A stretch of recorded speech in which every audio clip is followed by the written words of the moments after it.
We hold these truths to be self-evident that all men are created equal and endowed by their Creator with certain unalienable rights. The United States Declaration of Independence, 1776. Africans, imported as slaves, and their descendants, slave or free, are not citizens of the United States and can claim none of the rights provided by the Constitution. The United States Supreme Court, 1857.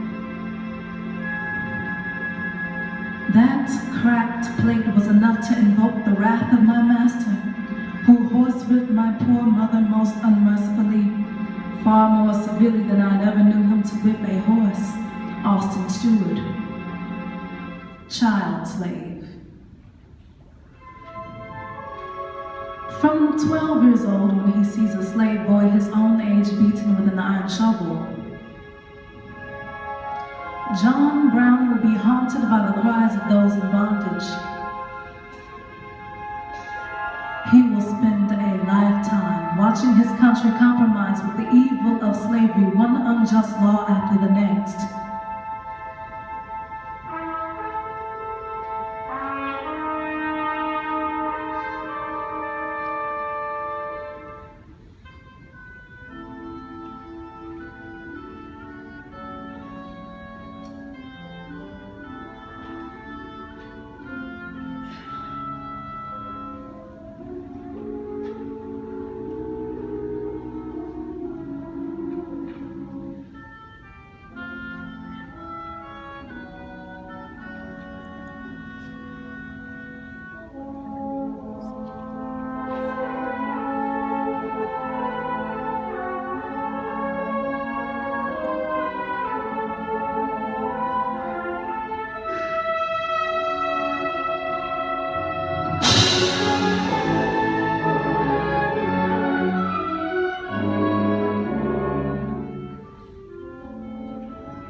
Salmon Brown, the eighth of John Brown's children, recalls.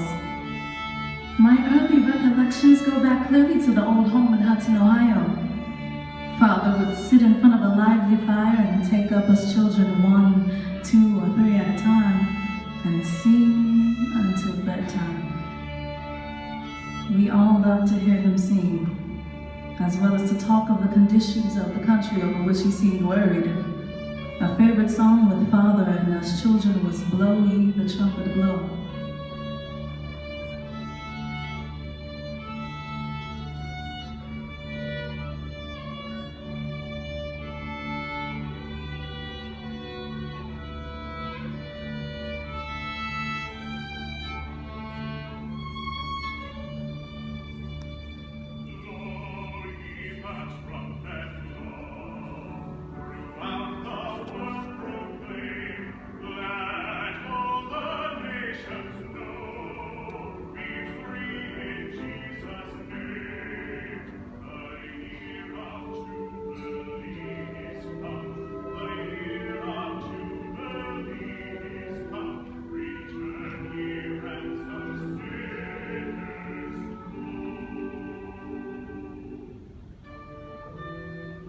John Brown's eldest daughter, Ruth, recalls, on fast days and Thanksgivings, he used to very often read the 58th chapter of Isaiah. Is not this the fast that I have chosen, saith the Lord? To loose the bands of wickedness, to undo heavy burdens, to let the oppressed go free, and that he break every yoke. Then shall thy light break forth as the morning.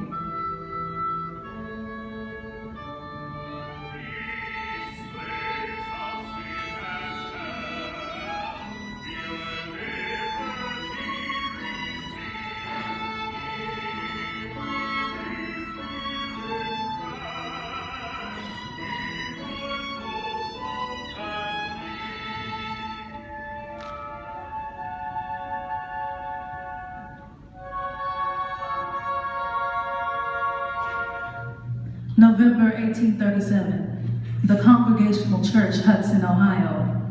Following a stirring anti-slavery sermon after the shooting death in Illinois of abolitionist publisher Eliza Lovejoy, a 37-year-old John Brown rises to his feet. Here before God in the presence of these witnesses from this time,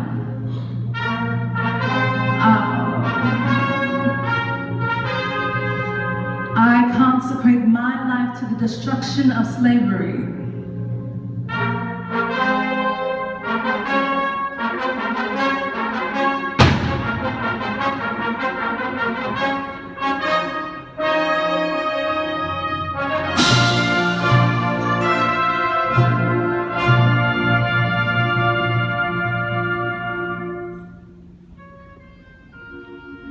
After several years of sheltering fugitive slaves, John Brown, now 55 years old, moves his family to Kansas so he can vote against allowing slavery into the new state. His son, Salmon, recalls of the journey. Near Independence, Missouri, we saw a slave pen, built like a chicken coop, only stronger and higher. Inside the pen was an auction block. This slave selling stirred father to the depths of his soul.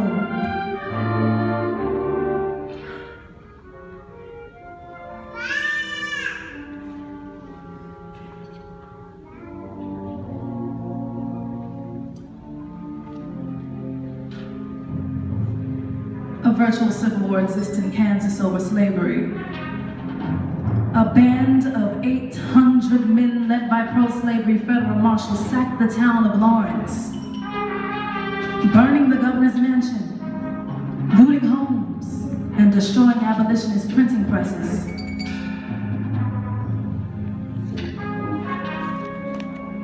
Three nights later, John Brown and his sons followed the Pottawatomie Creek to the cabins of three pro-slavery leaders to retaliate.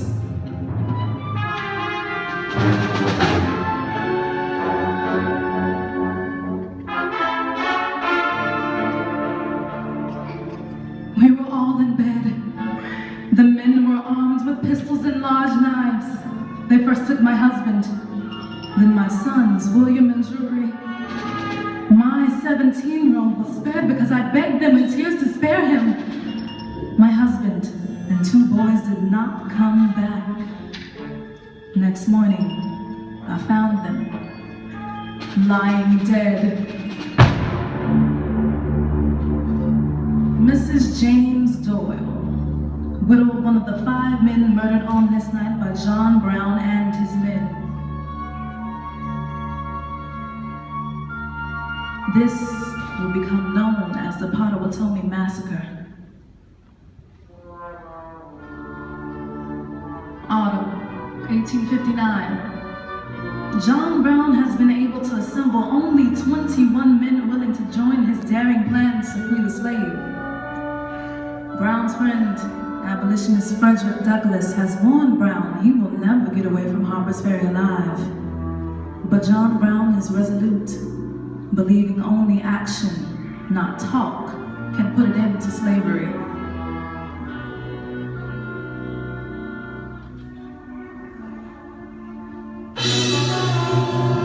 October 16, 1859. Under the cover of darkness, John Brown leads his men into Harper's Ferry.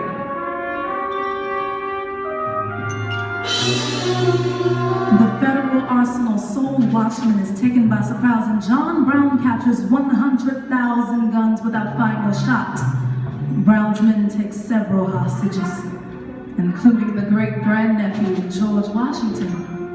Not one of the hostages will be harmed.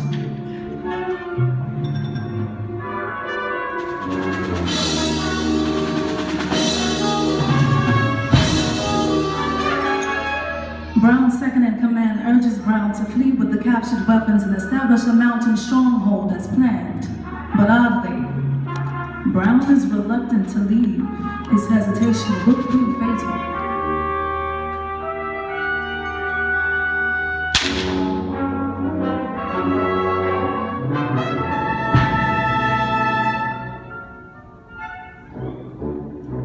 The Charlestown militia arrives drinking whiskey. Several of Brown's men are killed trying to escape. Their bodies are used for target practice. Brown's son, Watson, is shot down while under a white flag.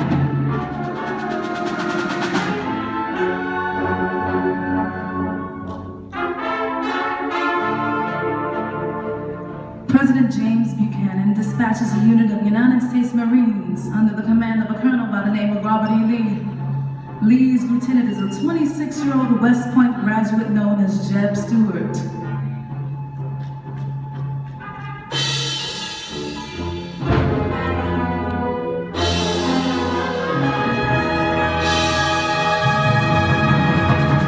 Lee's forces arrive. The assault is over in less than 3 minutes. John Brown is wounded by a saber thrust and a throw to the head.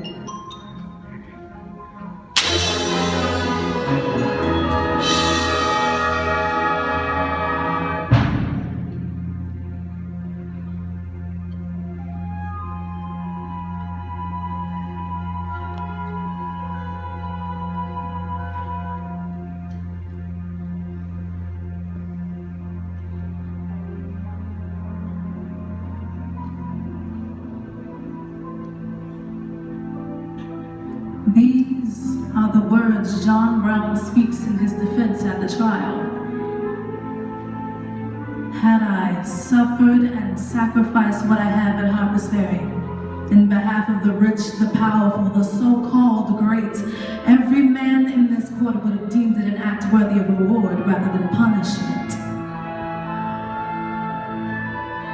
I see a Bible here that teaches me that I should do unto others as I would have done to me, and to remember them that are in bonds as bound with them.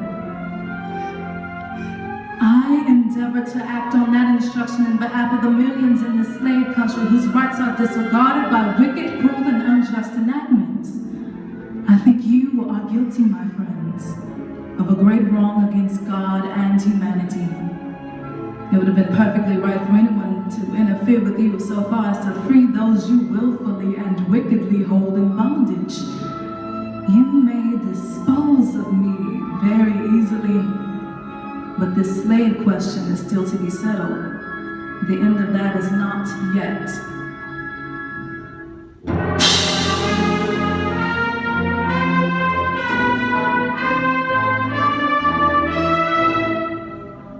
December 2nd, 1859. John Brown was hung today.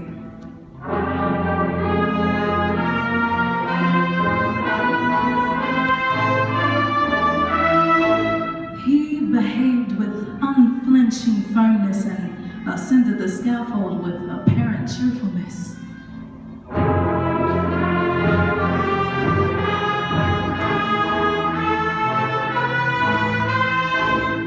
Afterwards, the wind blew his lifeless body to and fro. Thomas Stonewall Jackson, eyewitness.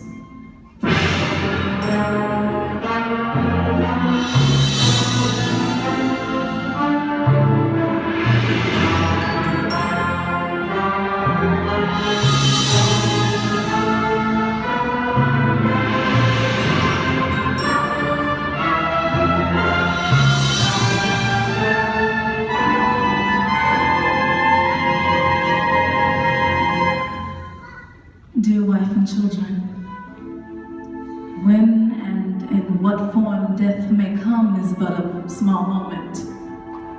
I feel just as content to die for God's eternal truth and for suffering humanity on the scaffold as in any other way.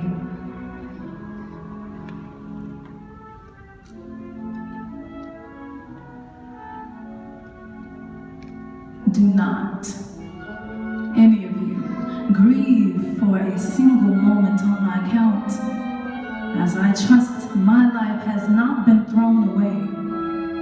So I also humbly trust that my death will not be in vain. God can make my death 1,000 times more valuable to his own cause than all the service I have rendered it during my life.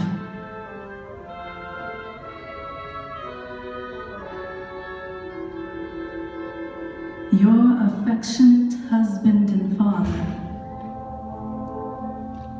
John Brown.